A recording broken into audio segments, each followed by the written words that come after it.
Hello friend, जय हिंद। आज हम बात करेंगे यूपी स्कॉलरशिप 2024-25 को लेकर के। जिनका फॉर्म रिजेक्ट हुआ है, ये वीडियो उनके लिए काफ़ी ज़्यादा इम्पोर्टेंट होने वाली है और उनके लिए एक इन्फॉर्मेशन होने वाली है कि उनको पता चल सकेगा कि उनकी स्कॉलरशिप आएगी कि नहीं आएगी। बहुत सारे स्टूडेंट हमारे साथ ऐसे भी जुड़े हैं जिनका फॉर्म पीएफएमएस से तो रिजेक्ट है, बट उनका जब स्कॉलरशिप फॉर्म वो अपना चेक करते हैं तो उनका स्टेटस वेरीफाई है। तो उनकी स्कॉलरशिप आएगी या नहीं आएगी, सारा कुछ हम आपको इस वीडियो में एकदम डिटेल से बताएंगे। बट उससे पहले आपको बताएं कि अगर आप इस चैनल पर नए हैं तो चैनल को सब्सक्राइब कर दीजिए, वीडियो को लाइक एंड शेयर कर दीजिए, जिससे कि आने वाली हर वीडियो टाइमली आपको मिलती रहे। चलिए डियर स्टूडेंट, वीडियो को स्टार्ट करते हैं। सबसे पहले मैं बात करूंगा जो रिजेक्ट स्टेटस हैं उनको लेकर के। क्या आपके फॉर्म में कैसे शो होना चाहिए तो आपकी स्कॉलरशिप आएगी और कैसे शो होएगा तो स्कॉलरशिप नहीं आएगी। देखिए, जब आप अपना फॉर्म चेक करते हैं तो वहाँ पे एक चीज़ें आपको देखने को मिलती हैं। सबसे पहले करंट स्टेटस, सबसे पहले आपको चेक करना है अपना करंट स्टेटस। अगर करंट स्टेटस में rejected by district scholarship committee show हो रहा है तो इसका मतलब जो है वो आपकी स्कॉलरशिप नहीं आएगी। ये आपका 100% फिक्स हो गया कि अगर आपके फॉर्म में rejected by district scholarship committee show हो रहा है तो स्कॉलरशिप 100% नहीं आने वाली है। अब यहाँ पे इनका फॉर्म रिजेक्ट क्यों हुआ है, इसका रीज़न भी शो कर रहा है। इनवैलिड कास्ट, यानी इन्होंने जो एक्सपायर हो गई थी कास्ट सर्टिफिकेट उसको लगा रखा था, इस वजह से ये रिजेक्ट हो गया। वहीं पे अगर आप दूसरे फॉर्म की ओर चलें तो यहाँ पे देखेंगे तो लिख के आ रहा है कि रिजेक्टेड बाय कॉलेज, यानी कॉलेज के ऑर्डर से इनका जो फॉर्म है वो रिजेक्ट कर दिया गया। यहाँ पे भी देखेंगे rejected by district scholarship committee, यानी इनकी भी जो स्कॉलरशिप है वो 100% फिक्स हो गया कि इनकी भी स्कॉलरशिप नहीं आएगी। वहीं अगर आप लोगों के फॉर्म में एक ये भी देखेंगे तो इनके में भी यहाँ पे रीजन्स हो रहा है, यानी अलग अलग रीजन की वजह से जो है फॉर्म रिजेक्ट हुए हैं और जिनके भी रिजेक्ट हुए हैं उनके पैसे नहीं आने वाले हैं। बट अगर वहीं आपके फॉर्म में जहाँ पे ये rejected by district scholarship committee show हो रहा है उसके स्थान पे अगर verify and recommend bye district scholarship committee show होने लगे तो आपका जो पेमेंट है वो आपके अकाउंट में आ जाएगा। अब यहाँ पे verified and recommended by district scholarship committee show हो रहा है, बट यहाँ पे जहाँ पे वेरीफाइड बाय बैंक, यहाँ पे क्या है, वेरीफाइड बाय बैंक शो होना चाहिए। यहाँ सबसे पहले यहाँ पे आपका वेरीफाई बाय बैंक शो होना चाहिए, यहाँ पे verified and recommended by district scholarship committee show होना चाहिए। तो इसका मतलब हो जाता है कि आपकी जो स्कॉलरशिप है वो 100% फिक्स हो गया कि आ जाएगी। इसके लिए आपको परेशान होने की ज़रूरत नहीं पड़ेगी। लेकिन वहीं अगर आपका फॉर्म यहाँ पे रिजेक्टेड बाय बैंक शो होने लगा तो आपके लिए एक प्रॉब्लम हो सकती है कि आपकी जो अमाउंट है उसको आने में कुछ ना कुछ प्रॉब्लम हो सकती है।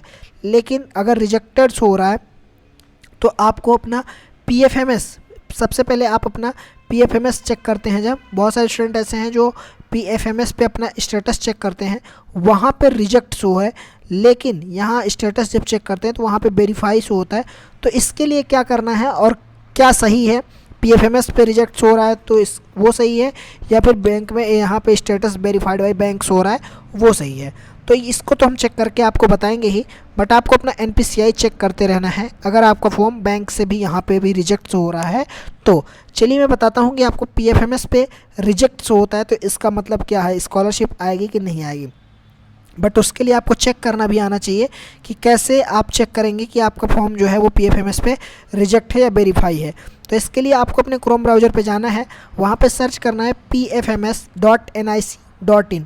जब इसको सर्च करेंगे आप तो आपके पास कुछ इस तरह का इंटरफेस ओपन हो जाएगा, जहाँ पे 3 ऑप्शन देखने को मिलेंगे।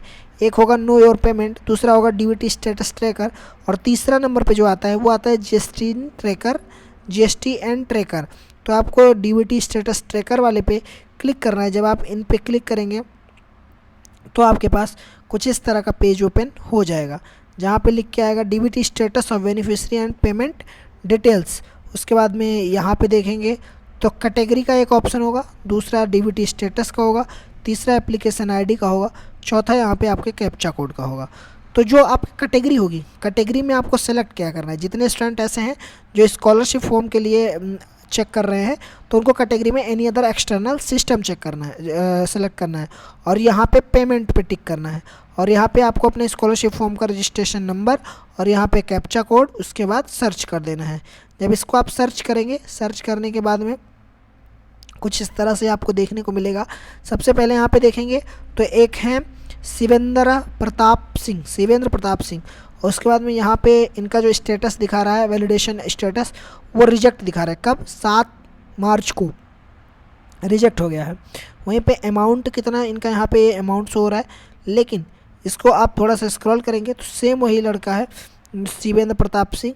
यहाँ पे आप देखेंगे स्टेटस वैलिडेशन में तो अपडेट हो गया है और शिवेंद्र प्रताप सिंह नाम है और यहाँ पे अप्रूव बाय एजेंसी, यहाँ पे अप्रूव बाय एजेंसी हो रहा है और पेमेंट का स्टेटस देखेंगे पेमेंट फेल दिखा रहा है, लेकिन अमाउंट यहाँ पे आप देख पा रहे होंगे कि कितना आने वाला है। तो जिसमें आपके अगर रिजेक्टेड शो रहा है और अमाउंट शो रहा है तो वहाँ पे ज़्यादा अमाउंट होता है, बट अगर आपका वेरीफाई है, अपडेटेड या वैलिडेशन है तो वहाँ पे आपका अमाउंट जितना आना होता है एक्चुअल में उतना ही दिखाता है। लेकिन यहाँ पे एक प्रॉब्लम आई कि PFMS इस जो पेमेंट फेल का ऑप्शन है, यहाँ पे 3-4 तरह के ऑप्शन देखने को मिले आपको। अब पेमेंट फेल क्यों हुई इसका भी रीज़न यहाँ पे देखने को मिल गया। Aadhaar number approve mapped to account number, यानी जो आपका आधार है वो अकाउंट नंबर से लगा हुआ नहीं था, इस वजह से स्कॉलरशिप फॉर्म आपका जो पेमेंट है आपकी वो फेल हो गई। अब क्या होता है कि स्कॉलरशिप डिपार्टमेंट होता है, ठीक है, स्कॉलरशिप डिपार्टमेंट होता है, वो आपके पेमेंट को क्या करता है, एक एजेंसी PFMS होती है उसको देता है, PFMS आपके बैंक को देता है और बैंक आपके अकाउंट में भेजता है, बैंक आपके अकाउंट में भेजता है। यानी यहाँ पे देखेंगे तो रिसीव्ड बाय बैंक दिखा रहा है और यहाँ पे पेमेंट फेल दिखा रहा है। तो क्या अब स्कॉलरशिप आएगी कि नहीं आएगी? तो इसके लिए मैं आपको बताऊँ कि जिनकी पेमेंट फेल है उनकी स्कॉलरशिप आने में प्रॉब्लम हो सकती है, उनकी स्कॉलरशिप पेमेंट जो है वो रिटर्न ना आए, क्योंकि जब बैंक से पेमेंट आपका रिजेक्ट हो जाता है तो दोबारा से 1 बाय 1 जिस प्रोसेस से आया हुआ होता है उसी प्रोसेस को वापस हो जाता है और स्कॉलरशिप नहीं आती है डियर स्टूडेंट, ठीक है। तो मैं आशा करता हूँ कि इन चीज़ों को आप समझ रहे होंगे। उसके बाद में यहाँ पे देखेंगे तो ये बहुत सारे स्टूडेंट ऐसे भी हैं जिनके में UID does not belong from same beneficiary type of files, तो इस पे मैं एक स्पेशल वीडियो आपको प्रोवाइड करवा दूंगा जल्द ही। तो यहाँ पे इन चीज़ों को सर्च करेंगे जब इसको डाल करके तो ये पेज आपको देखने को मिलेगा। यहाँ पे जितने भी फॉर्म होंगे जिनमें यहाँ पे रिजेक्टेड शो रहा होगा उनके में UID does not belong to beneficiary UID beneficiary file और यहाँ पे अमाउंट शो रहा होगा। लेकिन जब आप थोड़ा सा स्क्रॉल उनके आस पास में देखेंगे तो यहाँ पे लिख के आ जाएगा कि UID does not belong from same beneficiary. तो इसके लिए आपका जो फॉर्म है वो थोड़ा सा आपको स्क्रॉल करना है, स्क्रॉल करने के बाद चेक करना है तो वहाँ पे जहाँ पे ये रिजेक्टेड शो रहा है वहाँ पे वैलिडेटेड या फिर अपडेटेड शो होने लगेगा और यहाँ पे आपके वो अमाउंट जो शो कर रहा होगा उस वाले में यहाँ पे वही अमाउंट आपके बैंक अकाउंट में आने वाला है। ओके डियर स्टूडेंट, तो मैं आशा करता हूँ इन चीज़ों को आप समझ गए होंगे।